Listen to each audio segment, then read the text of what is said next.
Well, Ralph, I'm not a doctor, but I play one on TV sometimes. But Do not. But I have had experience, and we're going to talk about this end-of-life issue that has arisen in the Democrats' Obama's health care proposals. And there are those who are up in arms over this, saying there's language in there that would force people to, as Obama put it in New Hampshire, pull the plug on grandma. You know, we can't pay, we want to keep our costs down. Or grandpa. The government, that is, that's right. Or but me. you know, Ralph, these are things that deal with end-of-life care, whether or not to go to a hospice, which is where you go when you die, if you can afford it. A living will. You've heard of a living. Let me just finish. Okay. A living will. A lot of people have those. This is what we want you to do when we're near death, and consultations. And so, I have. These are things that people are doing now. What is your take on this? Well, I don't know what the argument is about. It's a little confusing. As I understand it, what they're debating is a bill that doesn't really exist.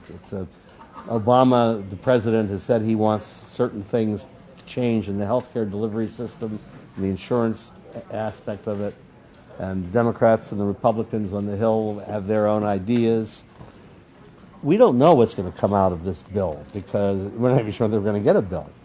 But apparently the idea is to further socialize the healthcare system. We already have partial socialism for the elderly. You would agree with that in the form of Medicare.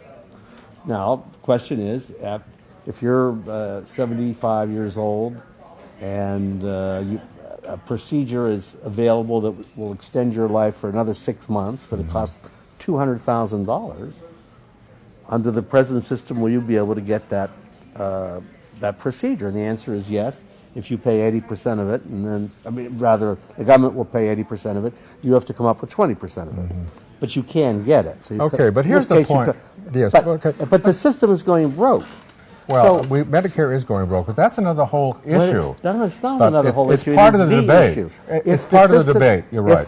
If it's going broken by trillions of dollars in unfunded liabilities, how can we add this whole new system? Right. But today we're not talking about that. So does Grandma get her procedure in the future under a nationalized health care system? Yes. And the answer to me is no. Because if this tiny portion of health care in America is going broke, this tiny socialized portion deals with the elderly.